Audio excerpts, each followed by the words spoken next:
Apple નો phone આવ્યો, લાઈનો હતી, આપ જોવો છો, આપ બધા એપલ નો ફોન આવ્યો ને એટલે લેવા માટે મુંબઈમાં બધા કેટલાક એક જણો કે હું 21 કલાક ઉભો ત્યારે મળ્યો. એનો ફાઉન્ડર એટલે એનો માલિક સ્ટીવ જોબ ને કોક દી વાંચજો, એ ચોખ્ખું લખે છે કે હું આવડો મોટોમાં હું દેણામાં ઘરી ગયો તો હું કરવું એ મને નહોતું હુજતું. સ્ટીવ જોબ એમ કે છે. અને પણ મને આવડું મોટું નામ ને આવડી કંપની ને એટલું એપલ ને આવડું નામનું હવે તો એ નથી આ દુનિયામાં, પણ સ્ટીવ જોબ એમ લખે છે કે હું આવડો મોટો થયો ને તો ભારત વર્ષની ધરતીના એક સાધુને કારણે નીમ કરોલી બાબા, કેચી ધામ, આખું ઈ તમે વાંચો તો ખબર. અત્યારે તો હું આ ટૂંકા તમને દાખલા દઉં છું. એનું કારણ મૂળમાં ઈ છે. ફેસબુક અટાણે વર્લ્ડ આખામાં છે, આપણે ત્યાં ફેસબુક ની કોને ખબર ન હોય. હા અભણ હોય કે ફેસબુક ખોલતા જરા ઈ એમાં વળગ્યા હોય ભાભા. અમુક પછી ગમે ઈ જવા દેતા હોય, નો હોય એને લાયક ઈ તો કઈ ખબર ન હોય એને. ભાભાઓની આપણી એક મજા છો. હા ઈ તમે વાતું જાવ. એક બાબા એક ગામમાં આખા કુટુંબ ને મારતા હતા, બોલો. બળો લઈને જામી પડ્યા આખા ઘર ને, ફળફડાટી દીકરો દીકરા વહુ છોકરા કે બધાને ઢીબી નાખવા છે આજ. એમાં કોક જઈને ઉભું રહ્યું, બાપા હું કામ મારો તો કે નહીં. પછી બધા કીધું પકડ્યા બાપાને, કયો તો ખરા એ કે બસ બીજું કાંઈ નહીં, નાનો હતો ને તો હું કાંઈ પૂછવા જાઉં કાંઈ કરવા જાઉં મારા મા બાપ એમ કહેતા તું સાનો મનો રે, તને ખબર ન પડે. મને એમ થયું મોટા થાવ ખબર પડી છે. જુવાન ત્યાં લગ્ન ત્યાં ઘરવાળી આવીને કે તમે સાનું મના બેહો, તમને ખબર ન પડે. પછી એમ થયું હવે આગળ જતા ખબર પડી. હવે ગલટા ત્યાં દીકરાને વહુ આવ્યું, ઈ દીકરા કે તમે સાનું મના બેહો, ખબર ન પડે. તને ખબર કેસી પડશે એની ખબર પાડી દેવી છે, કોઈ મેલવા નથી, ઢીચી નાખવા છે. હા બાપાની મજા એમાં. એટલે ઈ તો હું છે ને સમયે બધું થઈ જાય ને પછી કઈ નહીં. આ મહાન સંતો થયા છે એ બધા પહેલેથી પૂજી બાપુ અહીં બેઠા કહું, ગિરીશ આપા 11 વર્ષની ઉંમરે અહીં ચાપડા ધામમાં બધી આપને જાણ હોય એટલે બધા 11 વર્ષની બાપુની ઉંમર હતી ને નદી ગાંડી તૂર થઈને આવીને ગામના દીકરીને ઈ વખતે કોઈ બેન દીકરીને ડિલિવરી કરવા સામે કાંઠે ખાટલામાં હુવારીને લઈ જતા હતા. નદીમાં પડીને માંડ લઈ ગયા. અને આ બાવલિયાની 11 વર્ષની ઉંમર તેદી એમ કીધું કે આવી ગામડાના માણસોની હાલત હોય ને હોસ્પિટલે જવાય તો એક દી મારો ગુરુ મહારાજ કૃપા કરશે તો અહીંયા હું હોસ્પિટલ બનાવીને આજ જય અંબે હોસ્પિટલ ઊભું છે. ભલા માણસ કલ્પના કરવાને થાય એ નાની વસ્તુ નથી. કલ્પના કરવાને થાય એ જ સીધી છે. ગુરુની પરંપરાએ હાલી, માતાજીની પરંપરાએ આપણે હાલી એટલે એ કાયમના માટે લાજ રાખે છે. કિત દિલી કિત આગરો કિત સરાડો સપેર હાથ હુણી જે રાજભાઈ આવે એતાપે હો હાથ દિયા અને આઈ જો આવતના તો ભલે ભલે ભૂવણે તને વાતે વંચાવત નાય. એ ચાણે આવીને ઉભા જ રહીએ. કૃપા હોવી જોઈએ. કૃપા વગર દજાળા ધામ ભરત બાપુ બહુ સરસ બાપુ વાત કરી કે જયારે ગજેન્દ્ર મોક્ષની જે ભાગવતમાં જે વાત આવે છે આપા ભરત બાપુની કરેલી વાત બહુ સરસ. તે ગજેન્દ્ર મોક્ષ એટલે હાથીને જયારે ઝુંડે પકડ્યો અને નારાયણ નારાયણ હાથીની રાડ ફાટી ગઈ અને ભગવાન આવ્યા અને આમ ચક્ર છોડ્યું સુદર્શન ચક્ર ને અને માર્યો મકરને. ચક્ર કો છોડી બો, મકર કો મારી બો और મકર કો ઉગારી બો, ગજ કો ઉગારી બો. ગજને ઉગાર્યો અને ઝુંડને માર્યો. એ વખતે હાથીને તો તારી દીધો પણ ઝુંડને મોક્ષ મળી ગયો. કોકે પ્રશ્ન કર્યો કે પ્રભુ આ તો ઓલાને મારવા આવ્યો તો એને તમે મોક્ષ આપ્યો? તો કે એને મોક્ષ આપવાનું એક જ કારણ, હું જયારે આવ્યો ને ત્યારે આ ઝુંડ છે ને એ ગજરાજના પગે સોટ્યો હતો. મારા ભગતના એટલે કે મારા સંતના પગે સોટ્યો હોય ને ગમે હોય એને હું તારી દઉં બીજું આવે જ નહીં. મારા સંતના પગે સોટ્યો હોય ને એને હું તારી દઉં. પછી પૂન કર્યા ન કર્યા પણ પગ પકડ્યા હોય એટલે હું તારી દઉં. કહેવાનો અર્થ મારો કે સ્ટીવ જોબ ને વાંચો, ફેસબુક આવડું મોટું, ફેસબુક ના માલિક ને તમે વાંચો, માર્ક ઝુકરબર્ગ એમને તમે વાંચો. ઈ ગાંડા જેવો થઈ ગયો તો કાંઈ નહોતું હુજતું ને અહીંયા આવ્યો તો અને નીમ કરોલી ખાલી સમાધિએ ગયો. નીમ કરોલી બાબાની કેચી ધામ એ હિમાલયમાં અને ત્યાંથી એને આખી 2 દી રોકાણો ને ઇંગ્લિશમાં હનુમાન ચાલીસા પછી એને ટ્રાન્સલેશન કરીને ત્યાં બોલતો હતો. હનુમાન ચાલીસા ગાય છે એને. શું આપણી પરંપરા છે? આપણે એમ કે પણ આપણે ખબર નહીં કેમ બધું ભૂલાવવામાં આવે છે. હાસુ મૂકીને ઢુહા ધોક્યાવા કરો એમાં આવે નહીં કણ એ કોઈ ડુંડે જ દાણા હોય એમાં મહેનત ફળે માનડા. એમ આપણે ઢુહા મૂકી અને બીજે સાહુ ફેરવા જઈએ છીએ. ગંગા જમના ગોમતી ભેળી સરસત ભળે પણ માખણ ન મળે પાણી વલુવે પાલિયા. ગંગા જમના સરસ્વતી બધા જળને ભેળા કરી અને 3 દી સાય ફેરો ફીણ વળે એમાં માખણ ન ઉતરે. એ તો આસુપાતળું ગોરહડું જોઈ ભલા માણસ. એમ સનાતન પરંપરા સનાતન સંતની ગુરુ પરંપરાએ હાલી, આપણી આયુ પરંપરાએ હાલી તો આપણને કંઈક મળવાનું છે. બાકી ભૂલવા વાળા હારા બહુ દેખાય છે. પરબારા સ્વર્ગ ઉતારી દે. હા એના બાપના ભાડે રાખેલ હોય એમ. સીધા પ્લેન ઉતારી દે, અહીંયાથી સીધું હળવું કરતો ઉતાર લેન્ડિંગ થાય, ગમે એમ ન થાય. એ તો જેમ થતું હોય એમ થાય. એટલે સ્ટીવ જોબ ને કોક દીક જોવો તો એ સાધુ પરંપરા, એવી તો કેટલી વાતો છે. આ તો આવા દાખલા અહીંયા તો ઘણા છે, પણ આપણે શું અંગ્રેજો કહે તો બરોબર એમ ઈ બાજુથી આવેલું હોય ને કાંઈ પણ. આજે તમે કોક દીક વૈજનાથ જાવ ને, મધ્યપ્રદેશમાં આગળ પાસે વૈજનાથ મંદિર છે મહાદેવનું, ત્યાં આજ પણ એક તકતી મંદિરમાં મારેલી છે. 1883માં શિવનું મંદિર બનાવેલું છે અંગ્રેજે, હા કર્નલ માર્ટિને.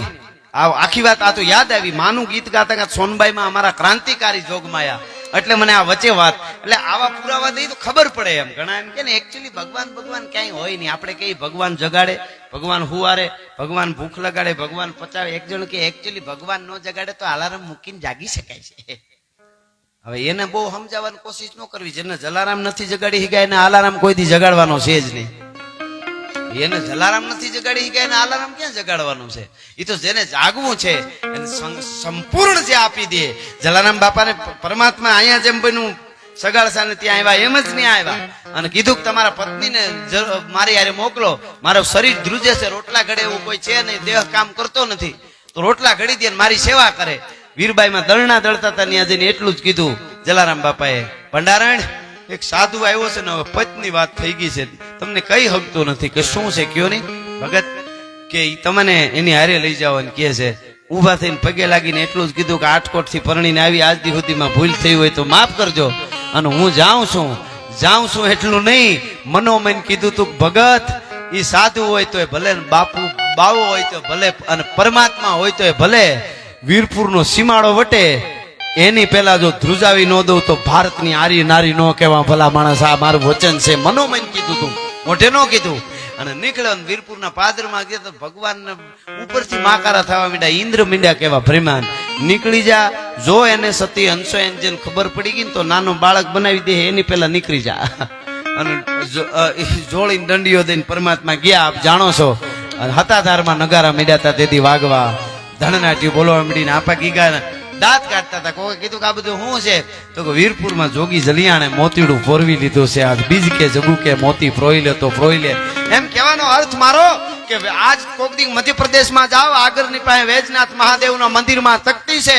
1883માં એ મંદિર એક કર્નલ માર્ટિન નામના કર્નલે બનાવ્યું છે. એ વખતે અંગ્રેજો ભારતમાં ઉતરેલા, મોટા કર્નલની જવાબદારી, અંગ્રેજ એવડો મોટો કર્નલ, એને અહીંથી સેનાઓ લઈ લઈને ક્યાં ક્યાં સુધી જવું પડે, અને અફઘાનમાં ક્યાંક સેના લઈને જાય છે.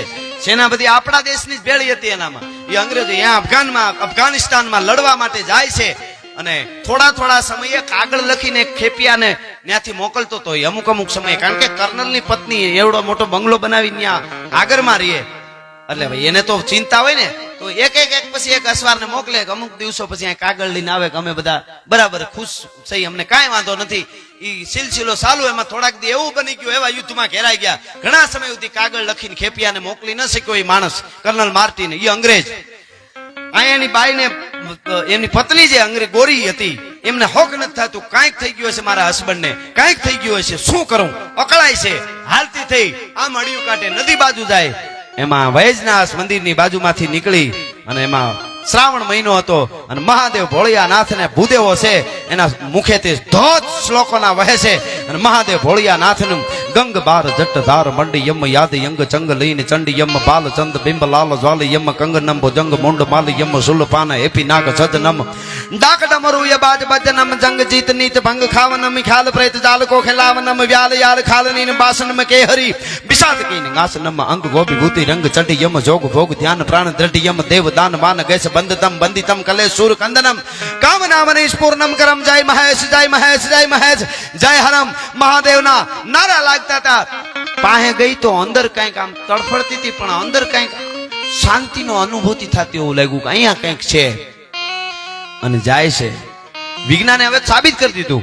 એક ઝાડવાના છોડની પાસે તમે અપશબ્દ બોલો, ગાળું બોલો અને શ્લોક બોલો, ધર્મના કોઈ શ્લોક બોલો, વેદના, અને એક ઝાડવા પાસે ગાળ બોલો, ઝાડવું કહી દે, ઓલું ઝાડવું ઝંખવાઈ જાય ને ઓલું ખીલવા માંડે છે. વિજ્ઞાની કે સાબિત કરી દીધું. અને ભોપાલ કાંડ થયો ને, ગેસ વાળો વાંચી લેજો. ભોપાલ કાંડ આપણી ઋષિ પરંપરા શું છે, ઘણું બોલાય એના ઉપર. ભોપાલ કાંડમાં કેટલા એરિયા સુધી માણસોને શ્વાસ બંધ થઈ ગયા અને મરી ગયા, કેટલા માણસો આપ બધાને ખબર છે. એમાં એને નજીક થતો તો ગામ ને ઈ ગામમાં એક હિન્દુ પરિવારને ત્યાં યજ્ઞ ચાલતો હતો. સ્વાહા સ્વાહા જવ ને તજ ને ઘીની ધોધ જેને કહેવાય યજ્ઞમાં જળહાળા બોલતા હતા. આજુબાજુ એના વિસ્તારથી આગળ લોકો મરી ગયા હતા. આના આખા ઘરમાં જેટલા યજ્ઞમાં બેઠા એને અસર નહોતી થઈ, કારણ કે જે ગેસ હતો ને એને યજ્ઞમાંથી ઓક્સિજન નીકળતો હતો એને મારી નાખ્યો તો કાંઈ નહોતું થવા દીધું. એટલે આપણી ઋષિ પરંપરામાં યજ્ઞો કરે છે. આપણે ત્યાં વૈદિક પરંપરામાં માણસ દીઠ 5 આહુતિઓ હવારમાં યજ્ઞમાં આપીને પછી ધંધે જતા હતા. એટલે આપણે 100 વર્ષથી વધારે જીવતા હતા, પ્રદૂષણ નહોતું થતું. અટાણે તો કોક કરતા હોય તો કે એકચ્યુઅલી અટાણે આ બધા અંધશ્રદ્ધામાં પડ્યા છે. અરે તમારી ભલી થાય, મારા મગજમાં તો આ નથી બેસતું. તારે મગજ હોય તો બેહે ને. માણસ દીઠ આહુતિ 5 આપીને ઘરેથી નીકળતા હતા, એમને નથી. ઘણા શું કે ખબર, આ બધું અગ્નિમાં હોય દે હળગી જાય એનું શું મહત્વ, શું ઘી બળી જાય, તજ બળી જાય, જવ બળી જાય, પણ એને ઈ ખબર નથી, વિજ્ઞાન નથી જાણતો. જેટલું સૂક્ષ્મ થાય છે ને એટલું ઈ પાછું વિરાટ બની જાય છે. સૂક્ષ્મ બને ને, અને એ આપણે જોયું કોરોના કેટલું સૂક્ષ્મ હતું ને કેટલું વિરાટ થયું. આપણે ઘરે બેહાર દીધા, એ તો આપણે જોઈ જ લીધું. નિહાળમાં ભણવા જાય ત્યાં સટુ કોણ શીખાડે, ત્રિકોણ શીખાડે, પણ આપણું કોણ ઈ કોરોના શીખાડ્યું. એ ખબર પડી ગઈ. હારા પૈસા ઠેલા લઈને રખડતા હતા. કોક અમારી પાસે બેહો તો નીકળે, હટાણે વખત નથી બેહવા નતું તે કોઈને ઘરવા નહોતા દીધા. અને અમુક સેવા ભાવી હતા એ નીકળી પડ્યા હતા કે અમે પરમાત્મા અમારું ધ્યાન રાખશે, બાકી અમારે સેવા કરી લેવી છે. મૂળ વાત ઉપર પાછો આવું. આ તો યજ્ઞની વાત આવી.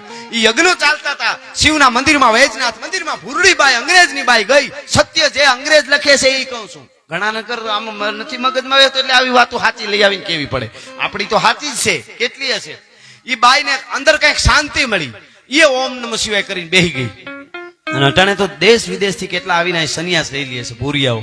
એક ટોચના બેનનું ઇન્ટરવ્યુ હમણાં હું જોતો હતો, એક આપણો કોઈ વિદ્વાન માણસ એનું ઇન્ટરવ્યુ લે છે. એ કે મારી પાસે બધું છે, મારા બાપ પાસે ઘણી સંપત્તિ, આ તો અત્યારે એ બેન જીવે છે અને કાશીમાં છે, એનો આશ્રમ છે, અને કેટલાને સંસ્કૃત શીખાડે છે. ઉરડી બાઈ એવડી. એ કે મારી પાસે દુનિયાની જે સંપત્તિ જોઈએ એ બધી હતી, પણ એમાં મને મળતી નું, મને અંદર હું ખાલી હતી. અને અટાણે હું આખી અંદરથી જાણે ભરી દીધી છે મને જ્ઞાને. એવું આનાથી ભારત જેવું કાંઈ નથી. કહેવાનો અર્થ મારો ઘણું કહેવાય એના ઉપર, પણ એ બાઈને શાંતિ મળી. ભૂદેવો હતા, એને ચાંદલો કરી દીધો, હાથમાં બીલીપત્ર દીધા. ઓલી બાઈ કે મને પછી તો અહીંયા રહેતા હતા એટલે એ થોડું હિન્દીમાં સમજવા માંડે. એને કીધું કે મારો પતિ અફઘાનમાં સેના લઈને ગયો છે, મને ક્યાંય હક નથી, એને કંઈક થઈ ગયો, એને પત્ર લઈને અત્યારે એનો માણસ કોઈ પણ આવી ગયો હોય, શું હશે. અને ભૂદેવો હતા, એને કીધું કે લઘુ રુદ્ર અનુષ્ઠાન તમે કરો, ઓમ નમઃ શિવાયના જાપ કરો 11 દિવસ સુધી, તમારા પતિને કાંઈ નહીં થાય. અને ઈ બાઈ પછી તો હાંજ હવાર ઓમ નમઃ શિવાય, ઓમ નમઃ શિવાય. ઘરે જાય તો ઓમ નમઃ શિવાય. હવાર થાય એટલે નાઈ ધોઈને આવી જાય, મંદિરની સામે બેસી જાય, કારણ કે મારા પતિનું શું થયું છે. ઈ લખે છે અંગ્રેજી, માર્ટિનની પત્ની અંગ્રેજ. ઈ વાત હું તમને કરી રહ્યો છું. 1879 ની આ વાત છે. એ 1879 માં ઈ જાય અફઘાનમાં, એનો પતિ અને આયા બાઈ 11 દિવસ પૂરા થાય, લઘુ રુદ્ર અનુષ્ઠાન પૂરું થયું. અને 11 ને 12મે દિવસે ઘોડે સવાર આવીને કાગળ આપ્યો. કાગળમાં એમ લખ્યું હતું કે વચ્ચે હું કાગળ ન લખી ગયો, એટલે એનું કારણ એક જ હતું, સોરી તું ચિંતા કઈ કરતી નહીં, અમે અફઘાનમાં હતા, ઘેરાઈ ગયા હતા, અફઘાની સેનાએ ચારે બાજુ ઘેરી લીધા, એવા વ્યૂહમાં અમને જકડી લીધા, અમે વચ્ચે આવી ગયા હતા, પછી વચ્ચે પહાડની કોતરુમાં હતાઈ ગયા, રાત પડી, અમે હુઈ ગયા. સવારે અમારા ઉપર એવો વ્યૂહ રચાયેલો હતો, એક પણ બચી એમ હતા નહીં. પણ એમાં મને ઈ રાત્રિએ ઘડીક ઊંઘ આવી ગઈ, અને ઊંઘમાં એક દિગંબર જેવો મહાકાય દિગંબર જટાધારી ડમરું ત્રિશૂળ લઈ અને કોક હિન્દુસ્તાનનો કોઈ સનાતનનો સાધુ હોય એવો કોક એક મને ઓળો દેખાણો સપનામાં. અને એણે આવીને કીધું અફઘાની સેનાનો વ્યૂહ આમ નહીં આવી રીતનો છે, તમે અહીંથી જાગીને આ બાજુથી ઉતરીને આમથી પડો તો તમારી જીત થાય. અને આપ બધા જાણો છો, દુશ્મનનો કોઈ પણ વ્યૂ હોય એની સામેવાળાને જો ખબર પડે તો ઓલાને બહુ નુકસાન થાય ને ઓલાને લાભ થાય. વ્યૂ ની ખબર પડી જાય તો ઓલાને પૂરું થઈ જાય, વ્યૂ ઘડવા વાળાનું ઓલાને લાભ થાય. એ સપનામાં આપ અંગ્રેજ કે એ તમને કહું છું, ટોચનો એ વખતનો 1879 ની બનેલી વાત.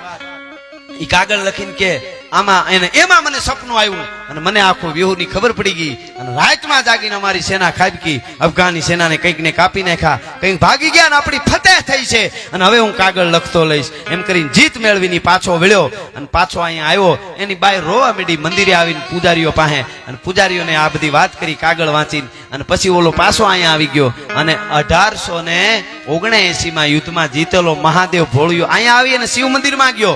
શિવ મંદિરમાં જે ચિત્ર ભોળાનાથનું બનાવીને જોઈને કીધું કે આ જ હતો, બીજો કોઈ નહીં. ભલા માણસ મને સપનામાં આવીને જગાડવા વાળો, વ્યૂ બતાવવા વાળો.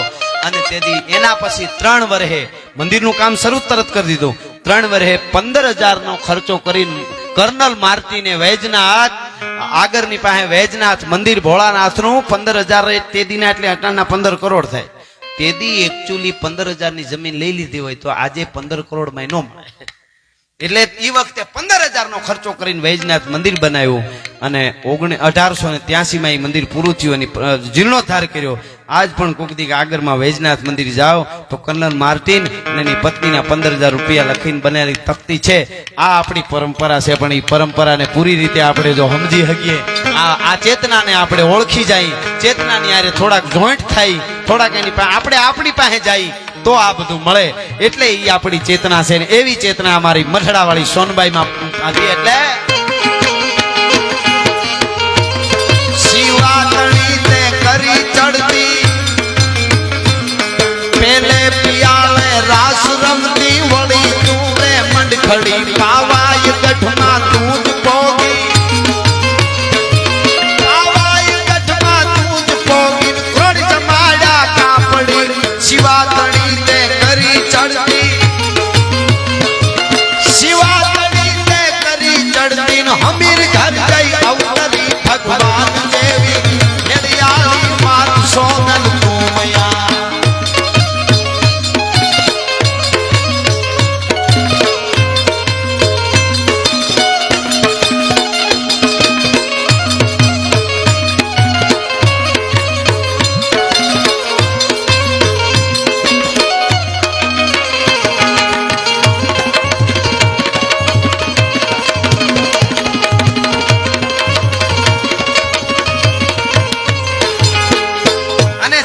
કસુમીનો રંગ તો કેવો છે બે કડી પછી જ આપણે નોખા પડશું, પણ એની પહેલા પૂજી બાપુ ગુરુ મહારાજની વંદના અને આપા રચનાઓ બધી લખી હોય, આવું ઠેકાણું આવું ઓડિયન્સ હોય ત્યારે મને કહેવાનું મન થાય. એટલે મારો જ લખેલો હરગી છંદ છે.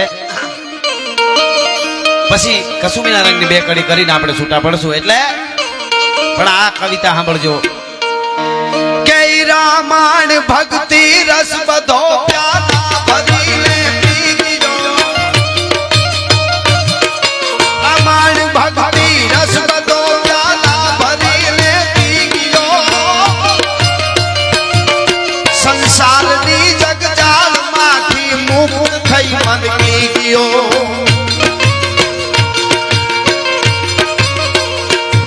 નિશાળ ધમને ટાળવા જબ રોજનો લલકાર છે, બાપુ મુક્તાનંદને વંદન હજારો વાર છે, બાપુ મુક્તાનંદને વંદન હજારો વાર છે.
સંસાર છે બાપુ મુક્તાનંદ ને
ભરેલી આંખડી ને હેતનો ભંડાર છે બાપુ મુક્તાનંદ ને વંદન હજારો વાર છે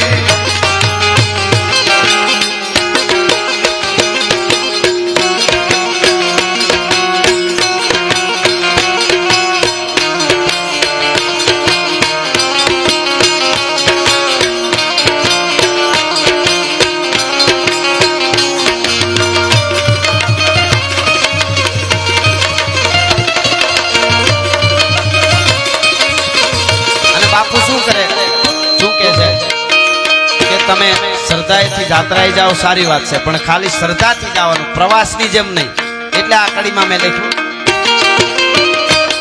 કાશી ગંગાજી બદ્રીમાં તમે ભાત લઈને ભમશો તમે ઢેફલાના ડબરા ભરીને ગંગાજી જાઓ કે ગમે ત્યાં જાઓ મોજ કરતા જાઓ કૂદકા મારતા જાઓ ફિલ્મ જોતા જાઓ મોબાઈલમાં ટીવીમાં તો એ તમારો પ્રવાસ છે પણ ભગવાનનું સ્મરણ કરતા કરતા ખાલી અહીંયાથી જુનાગઢ જાવ તો તમારી યાત્રા છે એટલે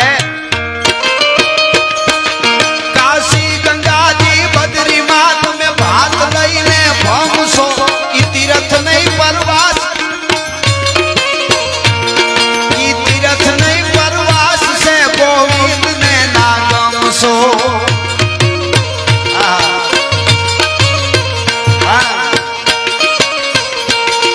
68 તીરથ માં બાપ માઈ ચાપરડે દેખનાર છે બાપુ મુક્તાનંદ ને વંદન હજારો વાર બાપુ મુક્તાનંદ ને વંદન હજારો વાર છે આહા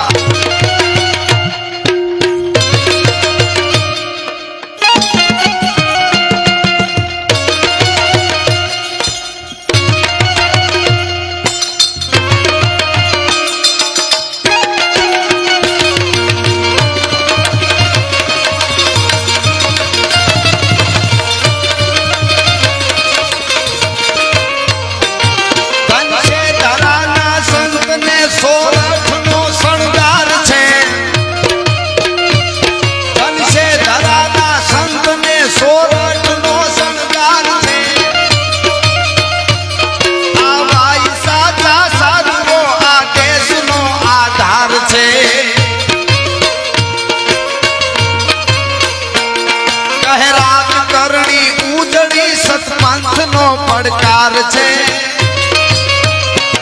કહે રાજ કરણી ઉજળી સતપંથ નો પડકાર છે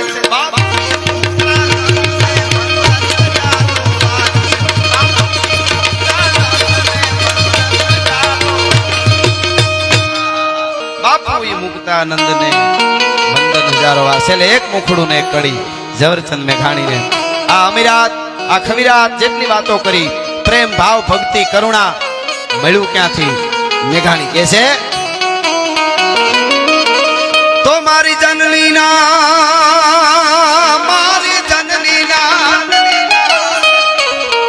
કે મારી જનની હવે જનની ના હૈયામાં પોટલ પીધો કસુબીનો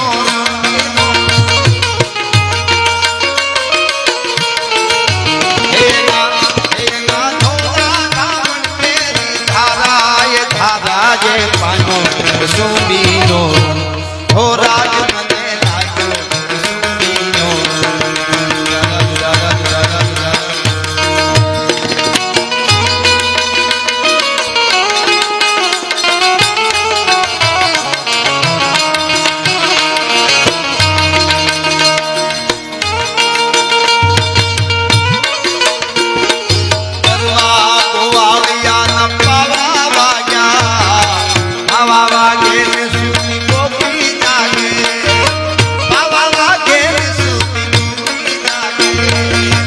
અષાઢી સાંજના અંબર ગાજે અષાઢી સાંજના અંબર ગાજે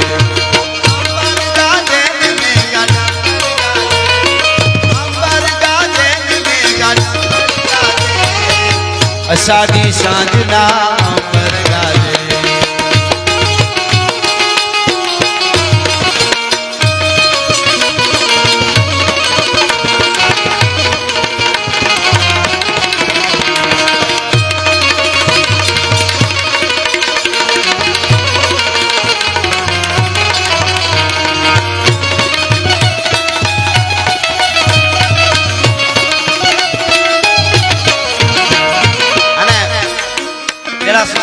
રુદ્રમાંથી મળ્યા, પછી દાવણમાંથી મળ્યા, પછી ક્યાંથી મળ્યા? અમારા બેન અહીંયા બેઠા છે, મેરની દીકરી છે, પણ લીરબાઈ માને આપણે જોયા નથી બાપુ, પણ હાકરબેન ને જોઈ તો એમ થાય કે આવી મેરની દીકરી પવિત્ર હોય.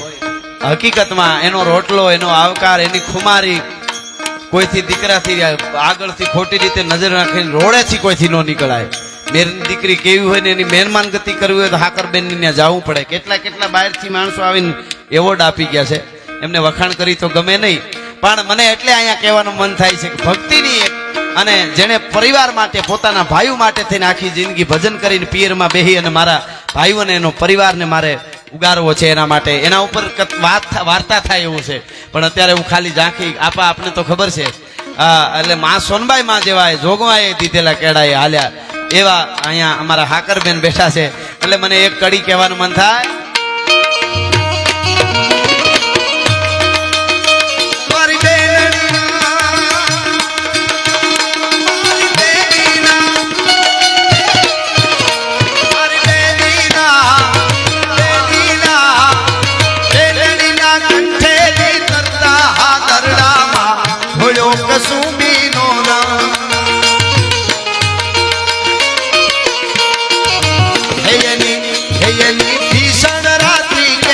પહાડો નિદ્રાનો એ જોયો કસુમીનો, ઓ રાજ મને લાગ્યો કસુમીનો, રાજ મને લાગ્યો કસુમીનો, રાજ મને લાગ્યો કસુમીનો, રાજ મને લાગ્યો કસુમીનો, રાજ મને લાગ્યો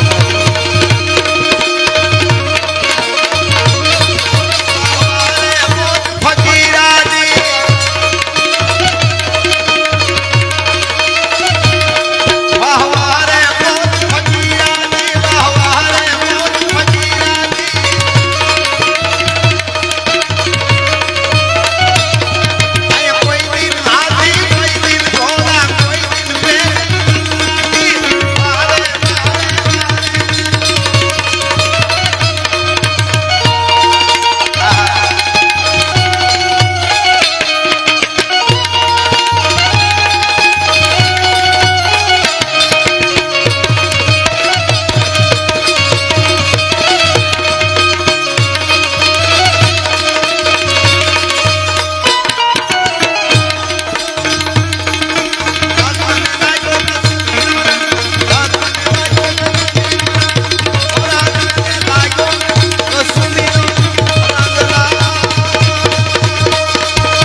સનાતન ધર્મ કી જય, સર્વે સંતન કી જય, આજના આનંદ કી જય, ભારત માત કી જય.